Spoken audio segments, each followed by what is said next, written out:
Welcome to bird media. నేను మీ పవన్ కృష్ణమూర్తి. ఈ entire ఎపిసోడ్కి maybe it's not a full stop. ఇవాళ దీంతో కామా పెడదామని అనుకుంటున్నానండి. కె నాగేశ్వర్ విశ్లేషకులు టీవీ ఛానల్స్లో మొన్నటి వరకు కూడా చాలా చక్కగా చెప్పేటువంటి ఒక వక్త. ఈ 4 రోజుల్లో ఏం జరిగిందనేది చూసాం.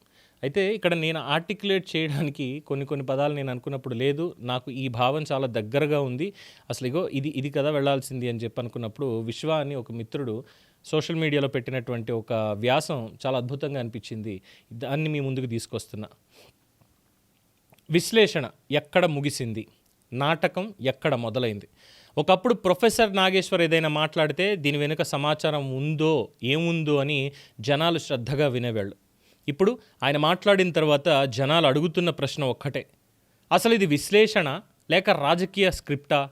ఎందుకంటే ఒకే వివాదంలో మొదట సంచలన వ్యాఖ్య, తర్వాత ఖండనలు, తర్వాత క్షమాపణ, తర్వాత ఉపసంహరణ, తర్వాత యుద్ధం మొదలైంది, తర్వాత ఎవరూ రాలేదు, చివరికి జైలుకి వెళ్తే చరిత్ర రాస్తాను అంటే ఒకే ఇష్యూలో ఇన్ని యూటర్న్లు వస్తే ప్రశ్నలు రావడం సహజం కాదా?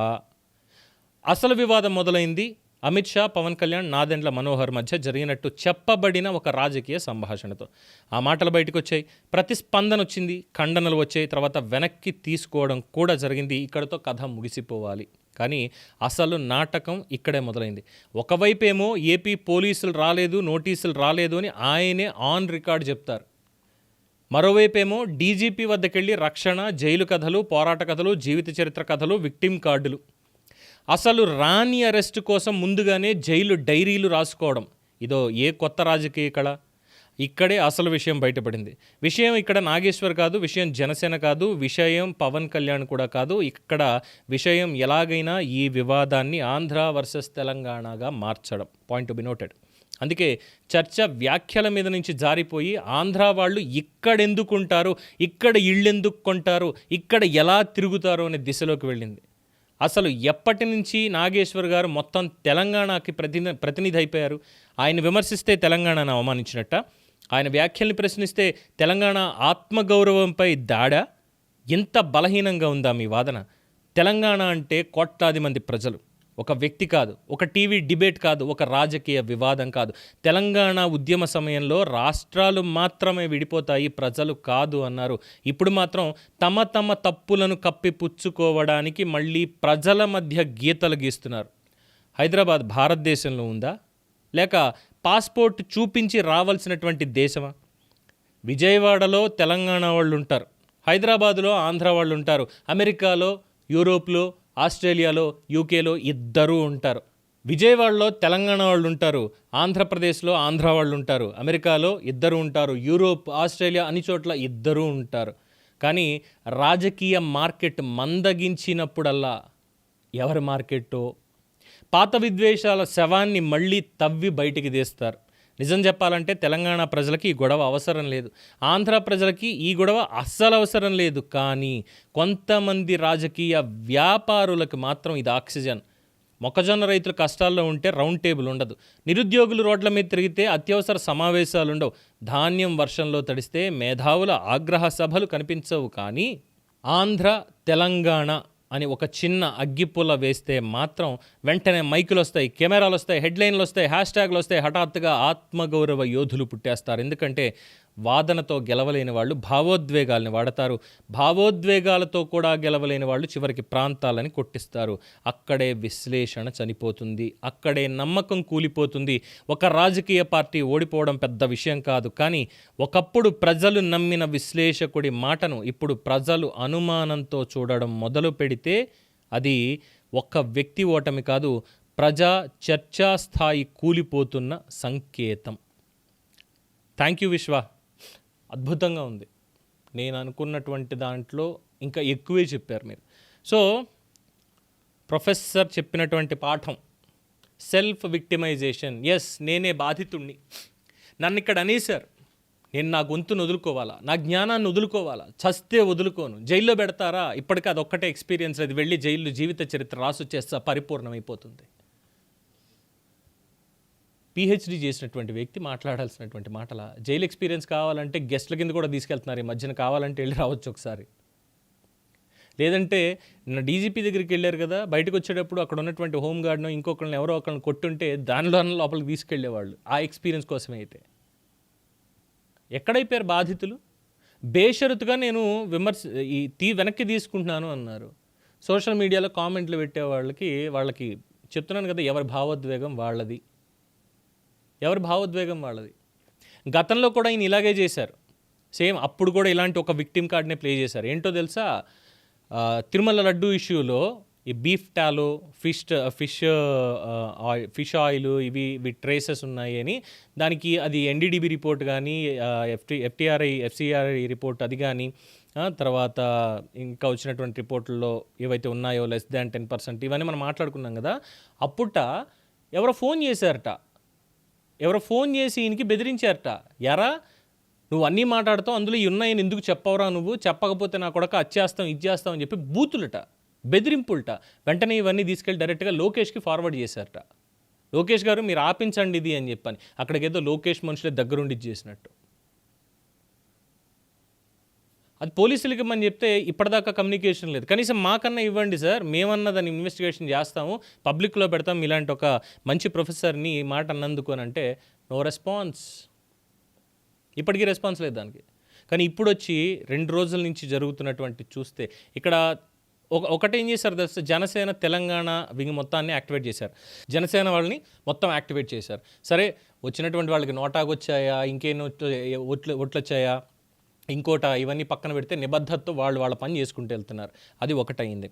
తర్వాత కాంగ్రెస్ కానీ బీఆర్ఎస్ కానీ ఎవరు పెద్దంత పట్టించుకున్నది చేసింది లేదు, ఎక్సెప్ట్ ఆ అనిరుద్ధ్ రెడ్డి లేదంటే మందల సామేలు, ఇక్కడి నుంచి ఏమో కవిత, కేటీఆర్ ఏదైనా ట్వీట్ వేసాడేమో, అంతకు మించి ఏం లేదు. ఏదో అరెస్ట్ అయిపోతుంది, అసలు పోలీసులే రాలేదని డైరెక్ట్గా హోమ్ మినిస్టరే అక్కడి నుంచి ఒక ట్వీట్ వేస్తే, లేదు పోలీసులు వస్తే తొక్కుతాం ఇక్కడ నా కొడకల్లారా అని చెప్పి ఇష్టం వచ్చినట్టు మాట్లాడడం.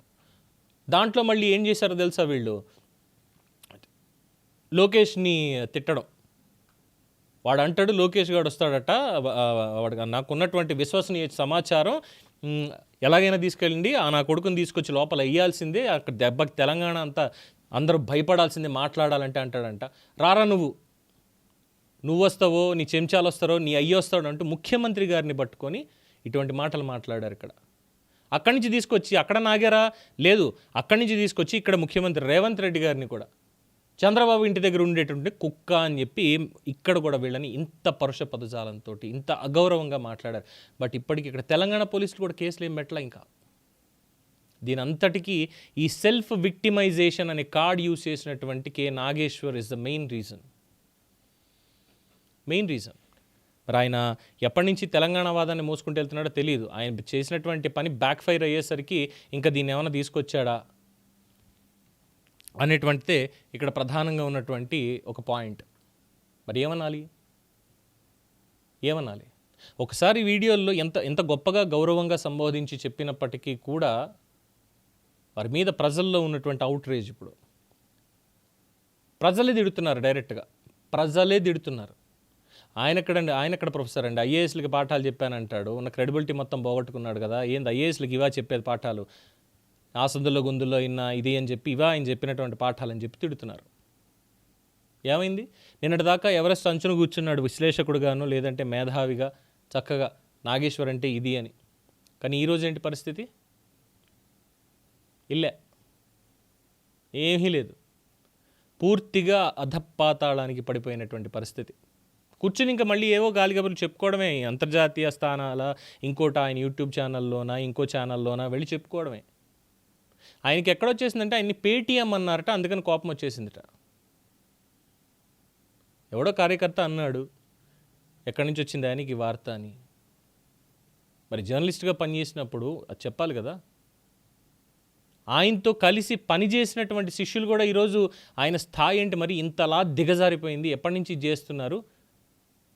ఆయన కనీసం అక్కడ పెట్టినటువంటి ఆ పోస్టర్ చూసిన తర్వాత ఏంటండి ఈ పోస్టర్ ఏంటిది, తప్పిది అని చెప్పాలి కదా. అది కూడా చెప్పలేదంటే మరి నాగేశ్వర్ పరిస్థితి ఏంటి, ఆయన మానసిక స్థితి ఏంటి, ఆయన ఆలోచన ధోరణి ఏంటి అని చెప్పి మాట్లాడుతున్నారు. ఆయనతో పని చేసినటువంటి వాళ్ళే. ఆ 10 టీవీ అని ఉంది కదా, 10 టీవీలో అప్పట్లో ఈయనే కదా ఫౌండర్, చైర్మన్, సిపిఐ వాళ్ళు కలిసి పెట్టినటువంటిది. కమ్యూనిస్టులు పెట్టినటువంటి ఛానల్ కదా అప్పుడు. అది కూడా కార్మికులు రూ. 10, రూ. 20, రూ. 100 ఇలా చందాలు వేసుకుని మరి షేర్లు బిల్డ్ చేసి దాన్ని స్టార్ట్ చేశారు కదా. ఇప్పుడు ఆ కేసు కూడా మొత్తం అంతా తవ్వుతున్నారు గట్టిగా. అందులో ఈయన చేసినటువంటి పని ఏంటని, స్కామ్ ఏంటి, ఇంకోటి ఏంటని అక్కడ దాకా పడిపోయింది. మరి ఏమన్నాను వీళ్ళని? సో ఇదంతా ఖచ్చితంగా ఇప్పుడు చెప్పాల్సింది ఒకటైతే ఆప్షన్ ఖచ్చితంగా ఉంది ఈయన దగ్గర, కె నాగేశ్వర్ దగ్గర. బహిరంగంగా క్షమాపణ చెప్పడం, ప్రజలందరికీ బహిరంగ క్షమాపణ చెప్పడం. ఎస్, ఆ రోజు నేను ఒక పొరపాటు మాట్లాడాను, లేదు అంటే నేను ఒక వార్తను ఇలా చెప్పాను నాకున్నటువంటి విజ్ఞతకి, లేదా నాకున్నటువంటి పరిచయాలు జరిగినటువంటి దానికి. బట్ అన్ఫార్చునేట్లీ వెరిఫై చేసుకోలేదు, నాకు ఎవరో చెప్పిన దాన్ని. నేను అడిగి ఉండాల్సింది. ఎందుకంటే పవన్ కళ్యాణ్కి ఫోన్ చేసే చొరవ నాకుంది, నాదంట్లో మనోహర్తో మాట్లాడేటువంటి చొరవ నాకుంది, లేదంటే బీజేపీ అధ్యక్షులు ఢిల్లీలో ఎవరితోటైనా మాట్లాడే చొరవ నాకుంది. నేను మాట్లాడి ఏమండి ఇది కరెక్ట్ అయిన వార్త ఇలా వచ్చింది, మరి ఒక అతను ఇలా చెప్పాడు అంటే వెరిఫై చేసుకుని ఉండాల్సింది. బట్ అవి చేయకుండా నేను చేశాను, అందువల్ల బేషరతుగా ఎటువంటి శషభీషలు లేకుండా నా వార్తని నేను వెనక్కి తీసుకుంటున్నా, వ్యాఖ్యల్ని ఖండిస్తున్నాను, లేదా ఉపసంహరించుకుంటున్నాను అని చెప్పని అన్నారు సరా. అది కూడా కాదు అక్కడ కావాల్సింది. ఆ తర్వాత క్షమించాలి, తప్పైపోయింది, ఈ వార్తను నేను వెరిఫై చేసుకుని ఉండాల్సింది, ఇంకోసారి అలా జరగనివ్వను అని చెప్పి మాట అంటే అయిపోయేది. సమాజాన్ని క్షమించమంటే అయిపోయేది. కానీ ఆ తర్వాత జరిగినటువంటిది చాలా ఘోరమైనటువంటి డ్యామేజ్. ఒక నెరేటివ్ బిల్డ్ చేశారు, ఒక నెరేటివ్ని బిల్డ్ చేసేశారు, తెలంగాణ ఆంధ్ర అని. ఎందుకు? మీ ఎగ్జిస్టెన్సీ క్రైసిస్ కోసం.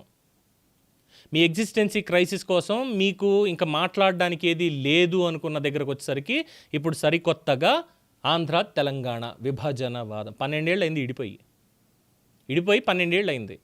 ఆంధ్ర వాళ్ళు ఆంధ్ర పని చేసుకుంటున్నారు, తెలంగాణ వాళ్ళు తెలంగాణ పని చేసుకుంటున్నారు. వాళ్ళు ఎక్కడికి కావాలంటే అక్కడికి వెళ్ళి ఆస్తులు కొనుక్కుంటున్నారు, అప్పులు తెచ్చుకుంటున్నారు, వ్యాపారాలు చేసుకుంటున్నారు. ఎవడి పనిలో వాడు బిజీ.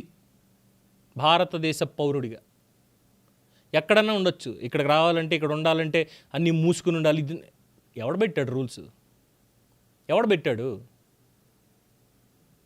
లేదు, మాకు ఇక్కడ ఎగ్జిస్టెన్సీ క్రైసిస్ బాగా అయిపోయింది, ఈవెన్ నాగేశ్వర్తో సహా.